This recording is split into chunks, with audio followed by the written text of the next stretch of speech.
We talk about news, religion, politics, and lots more. You'll find it all at no other channel but JIZO Expression.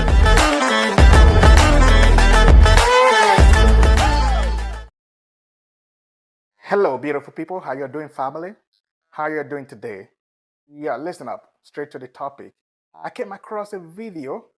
A reporter was asking the Uganda president about the LGBT law they have just implemented in that country. Listen, in their own country, a reporter came from United States, okay, and had a meeting with Uganda Parliament and also the Uganda president, and she was delivering the message of the American government, the Democrat, and also the person of Barack Obama to the Uganda president about their disappointment on the LGBT law they have just passed. So I just came across it. I'm like, wait a minute, how dare you guys? Like, seriously. But anyway, I'm going to share that with you guys right now. Watch that clip for just 20-second clip. That, and does it worry you, and have you spoken directly to President Obama about this? Well, we have been disappointed for a long time by the conduct of the West, the way you conduct yourselves there.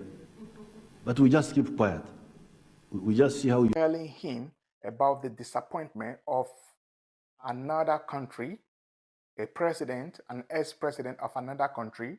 Yeah, I would say since Barack Obama implemented these so-called LGBT right and lesbian and gay, transgender, the right for a man to become a woman, the right for a woman to become a man.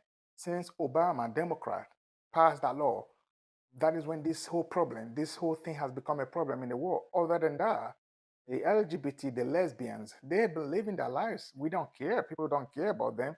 That is their choice, but it's not a right. It's a choice, but it's not a right.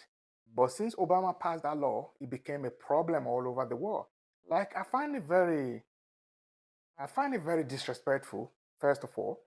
How come the Americans are not speaking to the North Korea, the Iraq, the Saudi Arabias, the United States Arab? Like, you know what I mean? Why they just own Africa? Because they feel like Africa is just a place they can manipulate and penetrate in there. But however, I'm glad that all the African presidents right now, they're waking up. Like, y'all have treated us for over 400 years like cowards, like pigs, like slaves. I mean, that's what it is. Y'all took our forefather for slavery and everything. And you think this new generation, we're happy? We're not happy. Yeah, we're not happy. And now you want to come with your imperialism or rules of law. If you're living your life in the West, it's your life in the West. We don't care about how you live your life. Okay? For you not coming to tell us that because that is how you lived and we should also live like that is an insult. Where's respect? Respect is reciprocal. Like I said before, American is running on other lanes and they should be disqualified. The whole world is disqualifying them as a matter of fact. It's like in athletic competition, you have your lane. Every country runs on that lane. America wants to run in every other people's lane and still want to stay in the competition. That, and does it worry you, and have you spoken directly to President Obama about this? Well, we have been disappointed for a long time by the conduct of the West, the way you conduct yourselves there. But we just keep quiet. We just see how you do things, how the families, how they are organized, in all these things. We see them, we keep quiet. We never comment because it's not our country. Maybe you like it. So, since there's now an attempt at social imperialism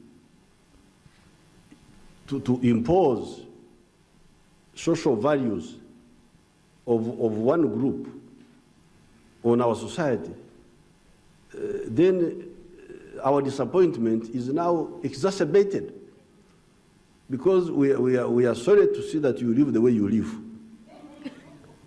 But we keep quiet about it. Now you say we must also live like us. that's why we say no. We say no. And am I worried? Not at all. We should be worried about what? Because to tango needs two people to dance. If the West doesn't want to work with us because of homosexuals, then we have enough space here to live by ourselves and do business with other people. Wow. He deserves a round of applause. President Museveni of Uganda, I salute your courage, boss. You deserve a round of applause. Yeah, you deserve it, sir. Wisdom. Wisdom. You all can see the audience, how they stood up, the sound of the applause. You all can hear it. Like some certain things just have to be kept and not to be spoken about. How dare you? Like seriously, coming to tell a president of another country how another country president is saying that they're not happy with the rules of the land, with their moral belief and ethnic background and tradition and everything. The most annoying is, like I keep saying, these so-called Western people were the one that came to invade Africa 400 years ago, and they brought the good news of our Lord Jesus Christ with the Holy Bible. And the Muslim came, yeah, and we have Muslim, Islam in Africa. We have Christianity. We have Voodooism. We have African tradition that will never be taken away. Voodoo, they call it voodoo. Like, you know what I mean? It doesn't matter how you worship your God, you're believing, as long as you worship God. Yeah? So they came with it. African accepted it, adopted it. And now you're coming back to tell us something different. Within that same Bible, the content of the Bible, in the holy book of the Bible, okay, the book of Leviticus 20, verse 13, it says, yeah, go read it. I'm not just saying it. Leviticus 20, verse 13, it says, if a man lies with another man as a woman, both of them shall be put to, and their blood should be upon them. That is the Bible that said it. I didn't say it. I didn't write the Bible. I was not even born when the Bible was existing. I came to meet the Bible. We are reading the Bible. And for those that are Muslim, they read the Quran. Yeah, like, I don't understand. If truly the Americans know about this same Bible and they swore with the Bible when they were taking the oath of staff, they put them right hand. Like, except if they come to tell us, yo, listen, guys, we've been lying to you guys all this while. We were just manipulating you guys about Christianity. Christianity is not real. Except if they come to tell us that and say, oh, you know what, everything that is written in the Bible, do not bother about it. We just wrote it to fool you guys like we've been fooling you for 400 years. Yeah, if not that, if what they say, the Bible is the word of God, is written by God, and the people that lived in that existence brought the revelation of God and wrote it in the Bible. And that is what we grow up to see and meet and reading. So why are they trying to turn it upside down? Lesbian and gay is not a right. It's a choice. Yeah, it's a choice. And it shouldn't be a right. We all have right. Yeah, like, I think the West should stop their structure imperialism imposement, like for people that doesn't want it. Just the fact that the African people said, no, we're not going to welcome your lesbian and gay agenda.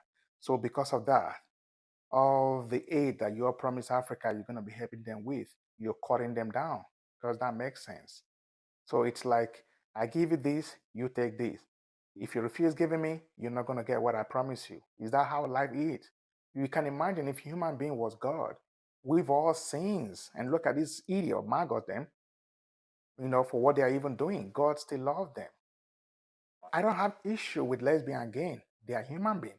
I respect them as a human being, but I don't go with their value and their choice of life. I do not hate no human being. No black, no white, no green, no Indian. I never hate no human being because at the end of the day, if a white man bleeds, he bleeds red. If a black man bleeds, he bleeds red. Yeah, we all bleed red blood. So I love every human being. My kids are half white, part of me. So my kids are mulattoes, like, you know what I mean? So I don't hate no human being. But the fact is that everybody have to stay on their lanes. Like you can't just be imposing your trust, your structure, your belief on other people. It's like a Christian going to the mosque to tell the Muslim, no, you need to stop praying the way you're praying. You need to start praying the way we Christians pray. It doesn't work that way, though. Like, I don't know how I can explain it enough for you guys to understand how I feel like it's just disrespectful. They don't regard Africa. So this is why I'm thinking Africa should be one united Africa, one military, one nation. Let us build our army strong.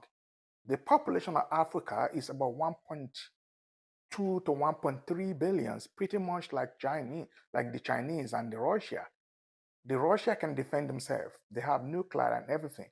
The Chinese can as well.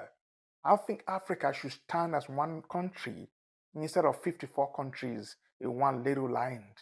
Because that is what the Western people did to us, the slave masters. They broke Africa apart. The biggest country in Africa today, the most populated, is where I was born, Nigeria. But with the little landmark, Africa is pretty small. The biggest country in Africa with landmark is the land of Sudan. I think they are about 40, 50, 60 million. They are the biggest landmark. Nigeria happened to be the most populated with 220 plus million. The size of Nigeria is just like two provinces in Canada. So they have intention, they knew what they did for breaking us apart. 15 countries in Africa are colonized by the France. You all can't believe those 15 countries have already gotten their independence, but the France still control their economics. France still dictate to them what they should do, what not to do. But Africa is beginning to come together. They are getting strong. And kudos to the new Kenyan president. That man is doing a tremendous job. Usain, Uganda president. The Tanzanian, although she's a lady, but she's standing with other African leaders. Yeah, the Kenya. These guys are doing something good. Ghanaian president, Nana Akufo-Addo. Nigeria, yeah, don't even try. Nigeria don't even try because why? Nigeria, they have a tribal issue going on. They have religion. They have Boko Haram. As a matter of fact, Nigeria, the Muslims are trying to even change Nigeria to an Islamic country. From what we're hearing, they have not succeeded. Let alone you're gonna come with gays and lesbian agenda issue. You can't even stand. You can't even stand to even talk about that. Let alone a journalist will go and, oh, why are you guys not accepting it? Don't even dare that. Come on, guys, respect other people's rights and their belief and their choice of life. I'm a man. I choose to be a man because it's the right way. God created me a man, and I believe every man that is there and every woman that still have the sense of a human, because God created us with brains. But some their brains are leaking, and that is why they begin to think inferiority about their body. Oh, I don't think I'm a man. I'm not good enough to be a man. I've got to be a woman. Oh, I don't think I'm good enough. I'm not pretty enough to be a woman. I got to be a man. Their brains are leaking. If your brain ain't leaking, you should appreciate your body. Look at my beautiful body. I'm a man over 40 plus. Yeah, I'm proud of a dad I am. I got 4 beautiful kids, a daughter, and 3 handsome boys. They all know they're boys. They all know the girl know that she's a girl. My daughter is 20. She's my oldest, and I have 3 boys. I'm glad God gave me this kid, and I'm glad I was able to be there for them. I stood by them, and I am still with them. My older son just graduated. He's going to be in the university. He just bought himself Lexus. The boy is working. He wants to become a mechanical engineer. He have a girlfriend. On a good day, I'm not going to accept him bringing the girlfriend to my house, but I just let you know, he's happy. He's doing good. He brings his girlfriend to my house. We cook. My wife cook. They eat. I'm like, it's okay. He's a young adult, but I'm just telling him, yo, be careful. Be careful. Don't just get pregnant, because if you do, you're not going to be able to continue. He's like, Dad, yes, I know. I'm just trying to be there, like, you know, I'm not going to let no politician. But I'm glad I'm not in the United States. I'm in Canada. From Canada to the US is just like a stone. It's a stone away. You can just throw stone from Canada, the province that I am in, Alberta. If you go to Lethbridge, you can like jump over, like jump from Lethbridge to US, US to Canada. But I think America should learn how to stay on the lane, like I keep saying. I've lived in Canada for 23 years, thank goodness, for the life, for the health, for good thing God has given me. Yeah, I appreciate it, but I'm never going to go over my border. Yeah, I'm not going to go out of my lanes. Well, anyway, it is what it is. I just said I should share this with you all today. I'm just saying how it is. Please don't hate. Leave a comment, like, share, and subscribe. And if you're a return subscriber, kudos to you, man, for following through. And if you're new, please kind of like. Thank you so much. I'll see you next time. Big up. Thanks for watching. Please hit the like and share. Subscribe to my channel, J-Ezo Expression, and comment below. Thank you for watching J-Ezo Expression. Big up.